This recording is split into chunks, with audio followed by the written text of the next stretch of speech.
Olá, galera, muito bom dia. Espero que vocês estejam todos bem. Hoje nós vamos dar prosseguimento aos nossos estudos na matéria de sociologia, dando continuidade ao pensamento de Pierre Bourdieu, né, dentro da contemporaneidade. Então, o que acontece? Semana passada nós tínhamos falado do conceito de campo social e da teoria dos capitais de forma bem específica, o capital social e o capital cultural. Hoje nós vamos falar da teoria da ação, da sociologia espontânea, vamos falar a ideia de hábitos, a dominação masculina e a violência simbólica. Quando falamos do Bourdieu, nós temos que entender que ele é um sociólogo que está pensando as desigualdades produzidas a partir dos processos de socializações dos indivíduos. Por conta dessa questão, o Bourdieu ele acredita que existe um saber espontâneo da sociedade.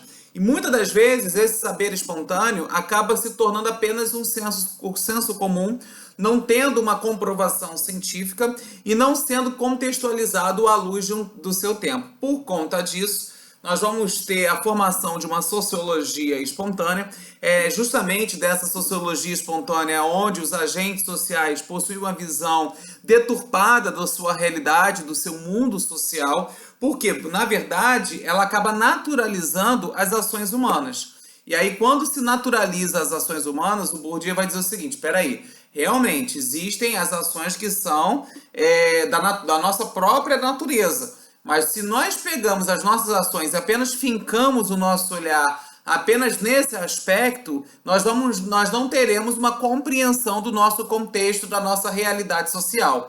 Como forma de evitar essa sociologia espontânea, o Bourdieu nos apresenta uma outra teoria chamada teoria da ação. Essa teoria da ação, ela tem a preocupação, pessoal, na verdade, de mostrar aos indivíduos que os seus comportamentos são construídos a partir dos processos sociais. Os processos de socialização são responsáveis por moldar, os comportamentos humanos. Logo, não se pode pensar os processos sociais fora de um espaço, de um campo social, até porque o indivíduo, o seu grupo social, vão assumir posições dentro do seu campo e fora de um tempo.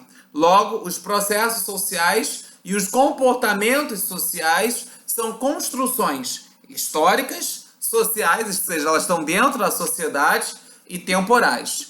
Por conta disso, o Pierre Bourdieu nos apresenta um outro contexto, que é o conceito de hábitos. Pessoal, hábitos é o conjunto de disposições que levam o indivíduo a agir de uma determinada maneira, de uma determinada forma. Na verdade, hábitos significa forma de pensar e de agir no e para o mundo, a partir das diferentes leituras que esse indivíduo, que esse agente ou que o seu grupo social fazem desse mundo. Então, por exemplo, nós podemos falar de um hábito social, pensando um hábito professoral, a maneira como um professor age em relação ao mundo a partir da sua categoria profissional. Nós podemos falar de um hábito estudantil, como os estudantes, como os alunos, eles agem em relação ao seu mundo, ao seu contexto, à sua realidade, a partir das diferentes percepções que ele possui. Nós podemos falar ainda de um hábito atrelado à questão do esporte, o indivíduo que é reconhecido, um hábito já atrelado à ideia da religião, dos líderes religiosos, do indivíduo que se identifica com aquela determinada maneira ou ainda aquela expressão, manifestação religiosa.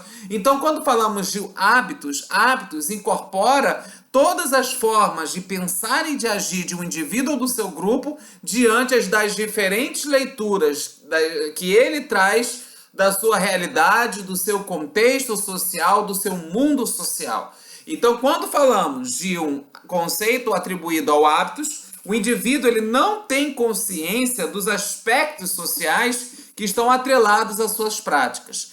Vinícius, quer dizer que muitas das vezes ele age inconsciente? Não é que ele age inconsciente, é que ele não tem consciência que as ações que ele desenvolve dentro da sociedade apresentam aspectos sociais. Ele não tem consciência que o seu comportamento é um comportamento social, que suas ações são ações sociais. Ele vai acreditar que suas ideias, suas ações estão totalmente avessas à sociedade.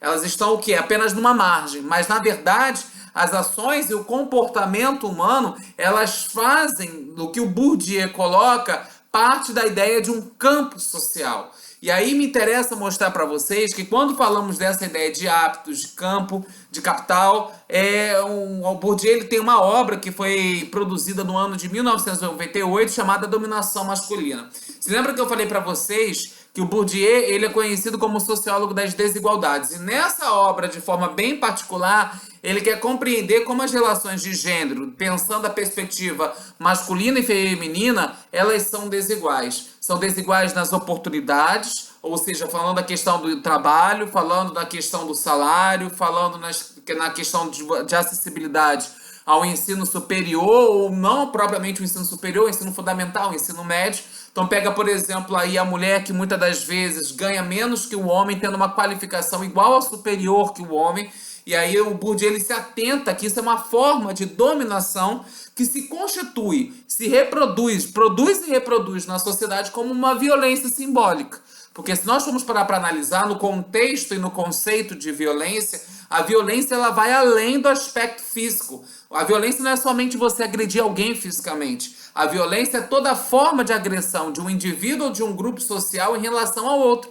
Então, posso falar de uma violência física, posso falar de uma violência oral, posso falar de uma violência visual e de uma violência simbólica, que são produzidas a partir dos discursos que são colocados em prática dentro da sociedade. Discursos como esse. Discurso, por exemplo, quando ele coloca na obra Violência Masculina, de dominação do gênero masculino sobre o feminino a partir das oportunidades, que não são iguais para todos. Então, ou seja, poucos vão possuir muito e muitos não vão possuir dentro dessa sociedade pensada e analisada pelo Bourdieu. Por isso que a violência simbólica, se formos parar para analisar, a violência simbólica ela é muito mais agressiva que uma violência física. Porque ela é intimidadora, ela é muitas das vezes dominante, ela é dominante. A violência simbólica, ela não quer levar, por exemplo, em conta a questão de classe. Na verdade, ela quer impor um discurso sobre outro pela prática. A violência simbólica, ela se reflete nas ações humanas, ela se reproduz nas ações humanas e ela pode se tornar uma violência física. Porque da forma como o ser humano e o seu grupo social, enquanto seres constitutivos da sociedade, compreendem esse discurso pela prática. E aí um ponto que merece destaque, que essa dominação masculina, ela muitas das vezes ela contribui inclusive para o genocídio, para o extermínio da própria figura do gênero feminino. Porque o homem não vai aceitar perder o seu posto, o seu poder simbólico, isso é importante também citar, seu poder social diante das ações, das interações com o outro gênero. E aí nós vamos perceber que essa hierarquia que está ficando deturpada, a posição que o homem assume no campo social, ele não quer perder essa posição porque ele teme perder o seu poder, o seu caráter de um status social, de prestígio social. Tá ok, pessoal? Grande abraço.